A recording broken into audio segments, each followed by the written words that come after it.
Hi friends, welcome back to our channel.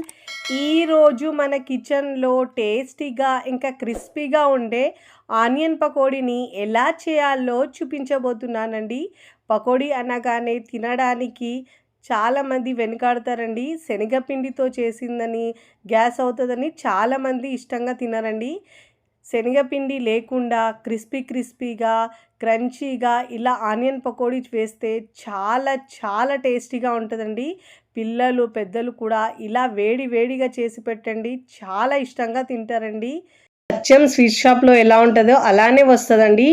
పిల్లలకు స్నాక్గా లేదంటే tea time స్నాక్గా school నుంచి రాగానే ఇలా చేసి పెట్టండి, చాలా ఇష్టంగా తింటారు. మరి ఇక ఏమాత్రం ఆలస్యం చేయకుండా క్రిస్పీగా ఉండే ఈ ఉల్లిపాయ పకోడీని ఎలా చేయాలో చూద్దాం రండి.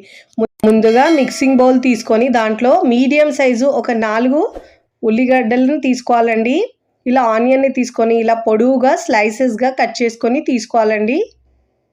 కాస్త సన్నగానే కట్ చేసుకుంటే మనకు క్రిస్పీగా చాలా బాగా వస్తాయండి పకోడీ అయితే. ఇప్పుడు ఇలా కట్ చేసుకున్న తర్వాత బౌల్లో వేసుకోవాలి. చూడండి, ఈ మందం ఉండాలి. ఇప్పుడు దీంట్లో మనం ఈ బౌల్ని పక్కకు పెట్టుకొని దీంట్లో మసాలా వేసుకుందామండి. చాలా టేస్టీగా ఉంటుంది. ధనియాలేమో ఒక 2 నుంచి 3 టీ స్పూన్ దాకా వేసుకోవాలండి. వేయించిన ధనియాలండి ఇవి, మీరు పచ్చివైనా వేసుకోవచ్చు.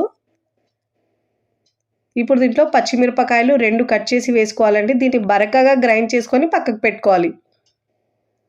ఇప్పుడు అదే మిక్సీ జార్ తీసుకొని దీంట్లో 1 కప్పు పుట్నాల పప్పు అంటారండి, చట్నీ పప్పు అంటారు చూడండి, 1 కప్పు తీసుకొని మెత్తగా వీలైనంత వరకు గ్రైండ్ చేసుకోవాలండి.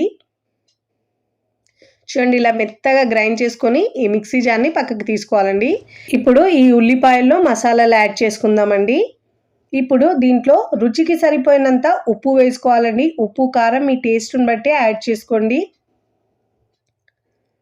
1/2 టీ స్పూన్ కారం వేసుకోవాలండి, ఎందుకంటే పచ్చిమిరపకాయలు కూడా గ్రైండ్ చేసుకున్నాం కాబట్టి చూసి వేసుకోవాలండి. ఉప్పు కారం మీ టేస్ట్ని బట్టి యాడ్ చేసుకోండి. 1/2 టీ స్పూన్ పసుపు వేసుకోవాలండి. ఇప్పుడు దీంట్లో గరం మసాలా 1/2 టీ స్పూన్ వేసుకోవాలండి. మరీ ఎక్కువ వేస్తే స్పైసీగా అయిపోతుంది. ఇప్పుడు ఇలా 1/2 టీ స్పూన్ వేసుకున్న తర్వాత ఇలా ప్రెస్ చేస్తూ బాగా మిక్స్ చేసుకోవాలండి. అప్పుడే మనం ఈ ఆనియన్లో నుంచి మనకు వాటర్ ఊరుతాయండి. ఇలా ప్రెస్ చేసుకుంటూ మిక్స్ చేసుకోవాలి. ఫస్ట్ టైం నా ఛానల్ చూస్తున్న వాళ్ళు ప్లీజ్ నా ఛానల్ని సబ్స్క్రైబ్ చేసుకోండి, లైక్ చేయండి, పక్కనున్న బెల్ ఐకాన్ని ప్రెస్ చేయండి. ఇలా ప్రెస్ చేయడం వల్ల నేను పెట్టే వీడియో నోటిఫికేషన్ ముందుగా మీ హోమ్ పేజ్కి వస్తాయండి. ఇలా ప్రెస్ చేస్తూ మిక్స్ చేసుకుంటే మనకు వాటర్ బాగా వస్తాయండి ఆనియన్లో నుంచి. ఇప్పుడు దీంట్లో సన్నగా తరిగిన కరివేపాకు 1/2 కప్పు దాకా తీసుకోవాలండి.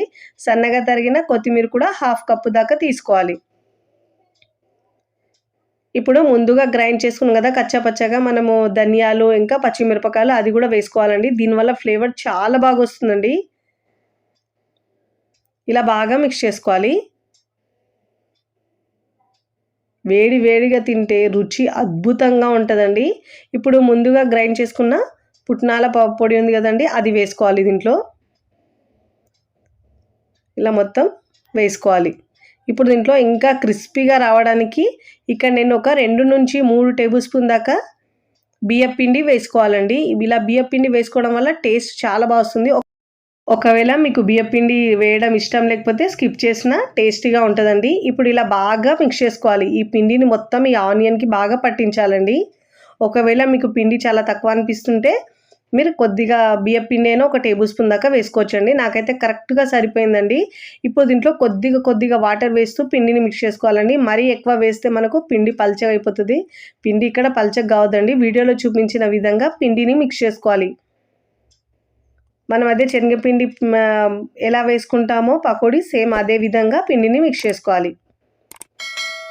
మరీ గట్టి కాకుండా మరీ పల్చగా కాకుండా మీడియంగా వేసుకోవాలండి వాటర్ అయితే.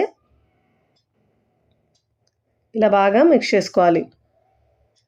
పిల్లలకు స్నాక్స్ లేదంటే టీ టైమ్ స్నాక్ కూడా చేసుకోవచ్చండి. చాలా టేస్టీగా ఉంటుందండి. వేడిగా ఏదైనా తినాలనిపించినప్పుడు అప్పటికప్పుడు ఒక 5 నిమిషాల్లో ఇలా రెడీ చేసుకోవచ్చు. చూడండి, ఇలా మిక్స్ చేసుకున్న తర్వాత పకోడీలా వేసుకోవాలి. ఇప్పుడు స్టవ్ మీద ప్యాన్ పెట్టుకొని డీప్ ఫ్రైకి సరిపోయినంత ఆయిల్ తీసుకోవాలండి. ఆయిల్ని బాగా వేడి చేసుకోవాలి. ఆయిల్ బాగా వేడైన తర్వాత కొంచెం చిన్న పిండి ముద్ద వేసి చూసుకోవాలండి. ఆయిల్ బాగా వేడైందండి. ఫ్లేమ్ని మీడియం టు హై ఫ్లేమ్లో అడ్జస్ట్ చేసుకుంటూ పకోడీని వేసుకోవాలండి. చూడండి వీడియోలో చూపించిన విధంగా వేసుకోవాలి. చాలా టేస్టీగా ఉంటుందండి. తిన్నా కొద్దీ తినాలనిపించేలా సూపర్ టేస్టీగా ఉంటుందండి. పప్పుతో నంచుకో తింటే కూడా, సాంబారు దేంతో తిన్నా కూడా చాలా చాలా టేస్టీగా ఉంటుందండి. ఇలా పుట్నాల పప్పు వేసుకొని చేసుకోవడం వల్ల రుచి అద్భుతంగా ఉంటుందండి. మంచిగా ఒకవైపు ఫ్రై అయిన తర్వాత మరోవైపుకి టర్న్ చేసుకొని మంచి గోల్డెన్ కలర్ వచ్చే వరకు ఫ్రై చేసుకోవాలి. ఇలా గోల్డెన్ కలర్ ఫ్రై చేసుకుంటే మనకు క్రిస్పీగా వస్తాయండి. చూడండి ఇలా వీడియోలో చూపించిన విధంగా ఇలా ఫ్రై చేసుకోవాలండి. మరీ ఎక్కువ ఫ్రై చేసుకుంటే మీరు బయట తీసిన తర్వాత కూడా కాస్త వేడికి కలర్ మారుతుందండి. అందుకే ఇలా గోల్డెన్ కలర్ వచ్చినట్టే జాలి గరిటెలో తీసుకొని ఎక్స్ట్రా ఆయిల్ మొత్తం కిందికి వచ్చేస్తుంది. ఇప్పుడు ఇలా ప్లేట్లోకి తీసుకోవాలి. టిష్యూ పేపర్ వేసిన ప్లేట్లోకి వేసుకోవాలి. ఇదే విధంగా మిగతా పిండితో పకోడీలు వేసుకోవాలి. 1 బై 1 ఇలా ఫ్లేమ్ని హై టు మీడియం ఫ్లేమ్లో అడ్జస్ట్ చేసుకుంటూ ఫ్రై చేసుకోవాలండి. అదే మీరు లో ఫ్లేమ్లో ఉంచితే ఆయిల్ ఎక్కువ పీల్చేస్తాయండి. ఎక్కువగా మనం హై ఫ్లేమ్లోనే ఉంచాలి. ఆయిల్ కాస్త వేడైతే మీడియం ఫ్లేమ్లో ఉంచి ఫ్రై చేసుకోవాలి. చూడండి ఇలా టిష్యూ పేపర్ మీద వేస్తే ఎక్స్ట్రా ఆయిల్ మొత్తం పీల్చేస్తుంది. మంచిగా ఇలా గోల్డెన్ కలర్ వచ్చే వరకు ఫ్రై చేసుకొని ప్లేట్లోకి తీసుకోవాలండి. ఇదే విధంగా మిగతా పిండితో పకోడీలు వేసుకొని సర్వింగ్ ప్లేట్లోకి సర్వ్ చేసుకోవాలి. ఇక్కడ నేను మొత్తం ఫ్రై చేసుకున్న తర్వాత సర్వింగ్ ప్లేట్లోకి సర్వ్ చేస్తున్నానండి. చూస్తుంటేనే నోట్లో నీరూరుతాయండి. అంత క్రిస్పీగా టేస్టీగా చాలా చాలా బాగుంటుందండి.